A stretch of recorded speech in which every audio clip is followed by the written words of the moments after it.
My man Satri, he has one of the most tragic tales.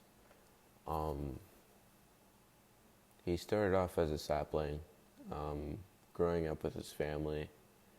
He had a pretty good childhood, and I think at a while, like, I think that he thought he could do everything.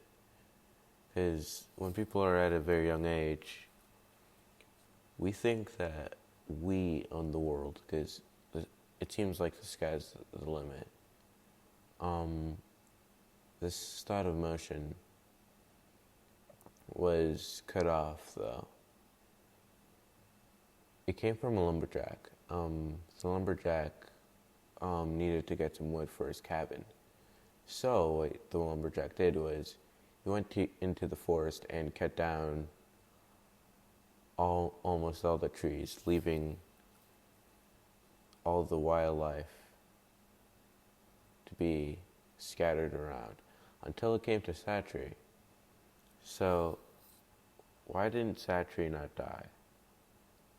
I think deep inside Satri did want to die because he's lost everything and he's lost the only family that he knew. But with these emotions, he produced some dew that was so sickening to the lumberjack that he just left. He didn't want to be associated with Satri anymore. So now Satri's all alone, and he's just sad. He doesn't know what to do. He's lost everything, but then he realizes that he can start anew with some of the wildlife and the birds and the bees. He almost thought to himself that he was foolish. So what he did was he tried to talk with the wildlife and he tried to convince them that they could rebuild their kingdom using one thing, which is himself. And the animals thought that this was ignorant of Satri because they all thought to themselves, how could we live off of one tree? We would all necessarily die. So what they did was they just said, this guy's foolish, he's out of his mind. He needs to be more realistic. And then they left, some laughing. And that's when Satri opened his eyes. Weeks of rain continued. He always thought to himself of what happened. He doesn't even know if those events in his life actually happened, though. He's just in a constant distress and agony. He still sees random things like people. He can still see the grass, but they don't really talk to him. A house has been built around Satri being in the back deck, but other than that, he had no way to communicate. No squirrels, nothing. One tree, and that's himself. He thought to himself that this was unfair, that for other trees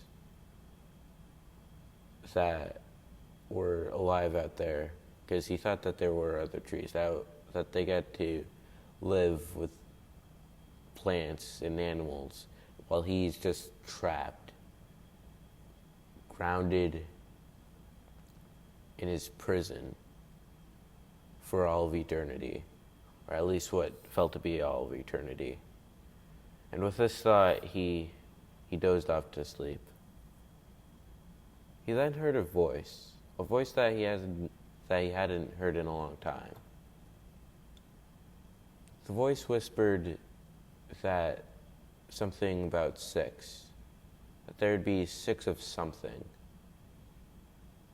that would impact his life forever. And the voice also said to break out. Satri immediately opened his eyes, and he didn't know what to really think. Would he trust some sort of ominous being? Because he didn't know if there was actually a voice. He just recognized the voice. And Satri then said to himself, I would rather die living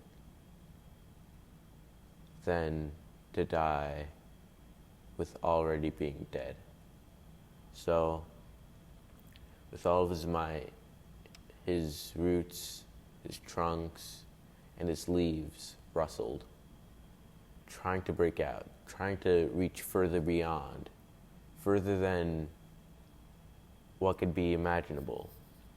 And then he heard some kind of chanting.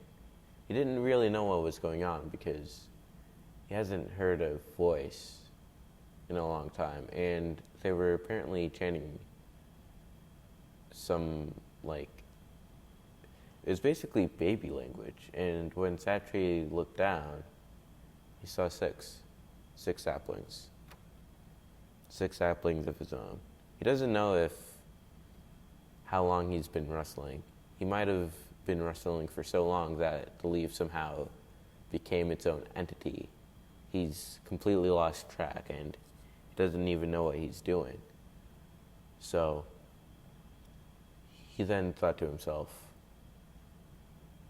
I must be doing something because these little baby weird things are rooting for me. I'm gonna make a change. And he reached and reached. And then came a strike of lightning going upon Satri.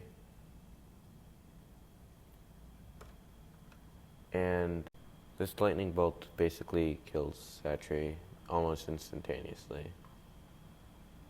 The saplings mourn for what was their father's loss. But deep inside Satri, if he wasn't dead, he would have been happy. A happy little tree. And I think that once he saw whatever those little saplings were, he actually felt hope. He felt happy inside. And he felt alive inside. He felt that he was actually doing something with his life.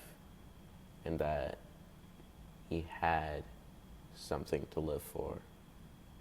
Even though he died instantaneously once he saw his little children. So, as my main man, I don't even know who says this, but he's my main man somewhere up in heaven. It is better to have lived than to not live at all. Wait.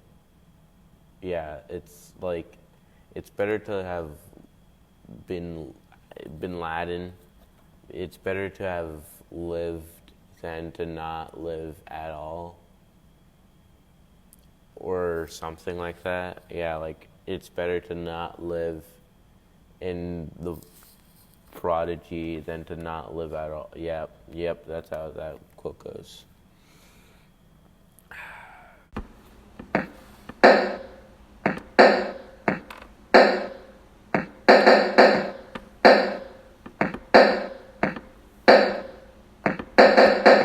What a sad tree. Outside the window. I don't even know him. But I'm gonna name him Santa, because I had a drawing of a very sad tree. He was dying. dying and he died. What a coincidence that this video even exists. Because I'm way too lazy. Frick you on, and that's it.